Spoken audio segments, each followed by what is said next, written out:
Hello viewers, today I'm going to do our weekly geopolitical roundup. It's been a while since I have done this package, so let's do this without further ado. Basically what I want to discuss about what's happening in the world around the most important geopolitical events, especially the events that are happening in the Middle East, happening in Russia and Ukraine front, and Pakistan, and the US internal political dynamics. And maybe later we will discuss a little bit about India as well. So let's go straight to where the burning pot issue right now, which is the Middle East and the war which is being going on in Gaza, and now which has now engulfed Iran into it. So what happened in the last couple of weeks? Well, Israel feeling defeated, feeling pressured, feeling kind of uneasiness because of its forces, IDF military, the Israeli military's failure to destroy the Gazan resistance, the resistance of the Palestinians, felt something has to give. And what did they do? They basically launched a completely illegal, brazen, out of proportion attack, completely unprovoked attack on Iran, where in Syria, in the consulate and the embassy of the Iranian Republic, Republic of Iran's consulate general was attacked, and at least dozens of Iranian government officials, including military people, including two generals and some high-level civilians, were killed. Now let me tell you one thing.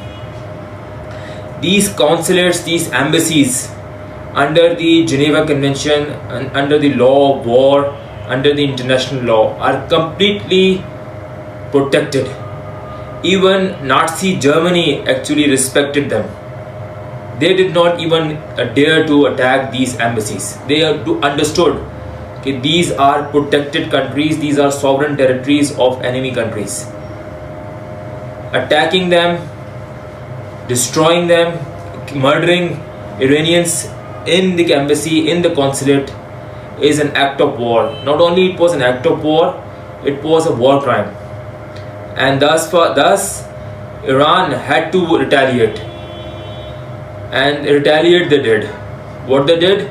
They actually not only first disclosed what are they going to do, they disclosed it to intelligence agencies all around the world, especially the US. They informed the US what are they going to do. They said that we are going to launch an air attack with drones, with missiles, ballistic missiles, and with cruise missiles on military targets. Now, let me very explicitly say what are military targets. Military targets are those targets which are controlled by armed forces. Iran did not attack any civilians. No civilian was killed in the attack last week, in this air attack last week in Israel. Only one small little girl was injured by a shrapnel. Compared to that, 15 people, higher level government officials, military targets, military generals were killed by Israel. Now, thank God the sense has kind of prevailed in the US, which kind of negotiated, as it is disclosed by Seymour Hersh, kind of mediated between Israel and Iran, that this should not go out of proportions, because if it does, we are possibly on the brink of a World War III, where this US camp led by the US, UK and Israel, and the Russian camp, Russia, China and Iran and its allies, will be at war, will be at throats, and that would be a catastrophe for the whole world. So I hope there would be some sense prevailing and the burner would be lit in a controllable way, because if it overflows, then it would not be in the interest of the West itself, and especially just elections around the corner, it would be an absolutely catastrophe for Joe Biden and its political future in the US. So that's what I wanted to cover about this Middle Eastern front. Let's discuss a bit about what's happening in Russia and Ukraine. Well, Russia is slowly milking its way through up towards the Dnieper River, up towards the eastern half of the Ukraine, and slowly grinding its way, slowly basically decimating whatever left of the Ukrainian army. And Russia, not in any hurry, not in any panic, is doing what it should do. It's not targeting any civilians, it's not really basically taking a lot of casualties, but it's grinding its way through and grinding the Ukrainian military, destroying the military of the Ukraine. And Ukraine, being pressed by the onslaught of the Russians, are now recruiting people who are below the age of 25 by law, but I'm assuming from the news which I'm getting that Ukraine basically is now recruiting people who are under 18. Ukraine is now recruiting recruiting girls, underage girls, to basically conscript them into army, which is a very sad state of affairs. Ukraine being completely destroyed by whatever happening in this war, just because on the behest of the US, just because the US wants to have its aims fulfilled against Russia. Now moving to a little bit about Pakistan. The Pakistani security establishment, which first removed Imran Khan, then it actually rigged elections, then it tried to manage it through their power, which they have been projecting for the last 75 years, has not been able to stabilize the economy of Pakistan. And now they are kind of scratching their heads of what should we do next. The only option they left is the murder of Imran Khan. If it happens, then it will create so much destabilization in Pakistan that it would probably be the end of Pakistan. Probably be the end of Pakistan as we know. The judiciary in Pakistan once again proved itself to be the kind of henchman of the powers that be in Pakistan, which is the security establishment. Once again proved, when the push comes to shove, when the pressure is on, they have always, sadly, sided with the powerfuls, always sided with the security establishment. And thus, the persecution of Imran Khan, it's his illegal incarceration on false, phony, cooked up charges continues.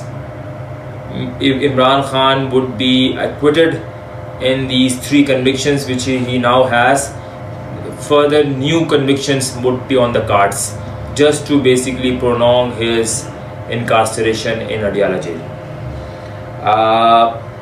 Moving on to the US internal political dynamics, Donald Trump seems to be on the ascendancy, seems to be on the rise because of the bumbling, debacles of Joe Biden.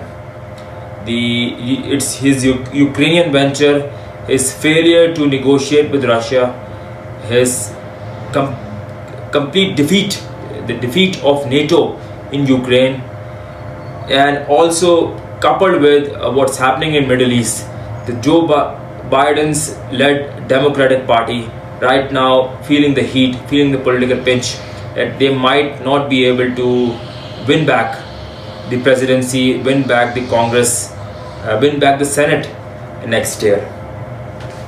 and this is troubling them.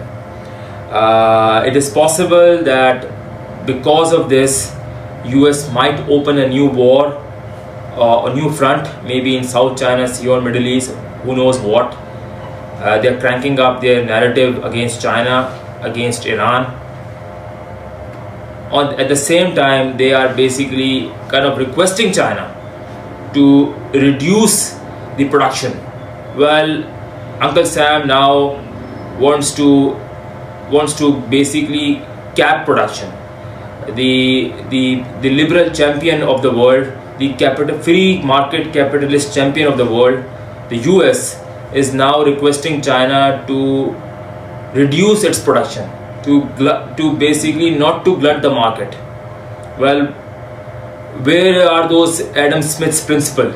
Where are those free market principle? It looks as if China is beating the US, beating the West in its own political, in its own capitalistic world, which is a kind of an irony unto itself. Finally, a bit about the Indian elections. India seems to be in a complete grip of Modi. Modi, after about 15 years at best in power, at least 12 to 13 years in power, has completely solidified its grip on India. And it looks as if it would be a cakewalk in the upcoming elections, which is coming up in the next few days. The opposition, Congress, seems to be on the mat again without any kind of political rhetoric, without any political support, and especially the credibility of the Gandhi family, the credibility of the progenies of Nehru seems to be very, very shaky. And it seems that Indian populace, the Indian electorate, might move or might tilt again to BJP, to its development, to its growth, which is kind of really astounding to see how India has grown in the last 10 to 12 years. It seems as if BJP will probably prevail in these elections once again. So that's what I wanted to cover. The kind of geopolitical spectrum to give you an update of what's going on in the world. I hope you like it. Thank you so much.